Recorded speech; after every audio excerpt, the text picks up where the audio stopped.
अस्सलाम वालेकुम जी। 2-3 साल पहला ना सियालकोट ਦੇ ਵਿੱਚ ਇੱਕ ਵਾਕਿਆ ਹੁੰਦਾ ਹੈ ਜਿਹਦੀ ਕਵਰੇਜ ਪੂਰੀ ਦੁਨੀਆ ਦੀ ਮੀਡੀਆ ਕਰਦੀ ਹੈ। ਵਾਕਿਆ ਕੀ ਹੁੰਦਾ ਹੈ ਕਿ ਸ੍ਰੀਲੰਕਾ ਦਾ ਇੱਕ ਬੰਦਾ ਹੈ ਤੇ ਉਹ ਸਿਆਲਕੋਟ ਦੇ ਵਿੱਚ ਇੱਕ ਕੰਪਨੀ ਦੇ ਵਿੱਚ ਮੈਨੇਜਰ ਸੀ।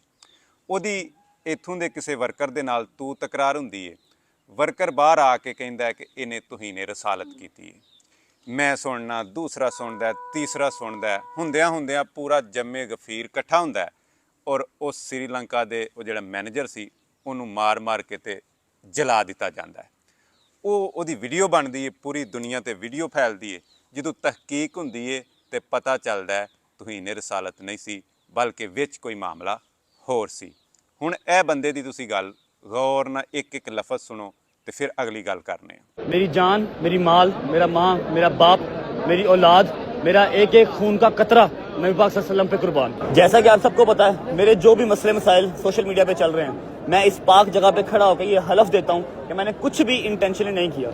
मुझसे जो भी लाइल्मी में हुआ, मैं आप सबसे रिक्वेस्ट करता हूँ हाथ जोड़ के, पहले भी माजरत की है, एक बार फिर माजरत करता हूँ, अपने दिलों को मेरे लिए साफ कर लें।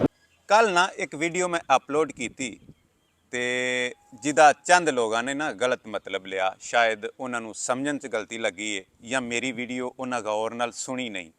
ਮੈਂ ਅਲਹਮਦੁਲਿਲਾ ਇਹ ਆਪਣੇ ਈਮਾਨ ਦਾ ਹਿੱਸਾ ਸਮਝਣਾ ਕਿ ਜਦੋਂ ਤੱਕ ਆਪਣੇ ਮਾਂ-ਬਾਪ, ਆਪਣੇ ਮਾਲੋ ਦੌਲਤ, ਹੱਤਾ ਕਿ ਆਪਣੀ ਜਾਨ ਨਾਲੋਂ ਵੀ ਜ਼ਿਆਦਾ ਆਪ ਸੱਲੱਲਾਹੁ ਅਲੈਹਿ ਵਸੱਲਮ ਦੇ ਨਾਲ ਤੁਹਾਡੀ ਮੁਹੱਬਤ ਨਹੀਂ ਤੇ ਤੁਹਾਡਾ ਈਮਾਨ ਕੰਪਲੀਟ ਨਹੀਂ। ਮੇਰੇ ਕਹਿਣ ਦਾ ਮਤਲਬ ਇਹ ਸੀ ਕਿ ਫਿਰ ਦੁਬਾਰਾ ਉਹ ਇਸ ਸ੍ਰੀਲੰਕਾ ਵਾਲਾ ਵਾਕਿਆ ਨਾ ਦੁਹਰਾਇਆ ਜਾਏ। ਸਾਡੀਆਂ ਅਦਾਲਤਾਂ ਮੌਜੂਦ ਨੇ। ਇਹ ਰਜਬ ਦੇ ਉੱਤੇ FIRs ਵੀ ਹੋ ਗਈਆਂ ਨੇ, ਇੱਕ ਨਹੀਂ ਕਈ FIR ਹੋ ਗਈਆਂ ਨੇ। ਉਹਨੂੰ ਅਦਾਲਤਾਂ ਦਾ ਸਾਹਮਣਾ ਕਰਨਾ ਪੈਣਾ ਹੈ ਅਗਰ ਉਹ ਵਾਕਈ ਗੁਨਾਹਗਾਰ ਹੈ, ਕਿਉਂਕਿ ਉਹ ਖਾਨਾ ਕਾਬਾ 'ਚ ਜਾ ਕੇ ਤੇ ਆਪਣੀ ਸਫਾਈਆਂ ਪੇਸ਼ ਕਰ ਰਿਹਾ ਹੈ। ਅਗਰ ਉਹ ਵਾਕਈ ਗੁਨਾਹਗਾਰ ਹੈ ਤਾਂ ਉਹਨੂੰ ਸਜ਼ਾ ਮਿਲਣੀ ਚਾਹੀਦੀ ਹੈ।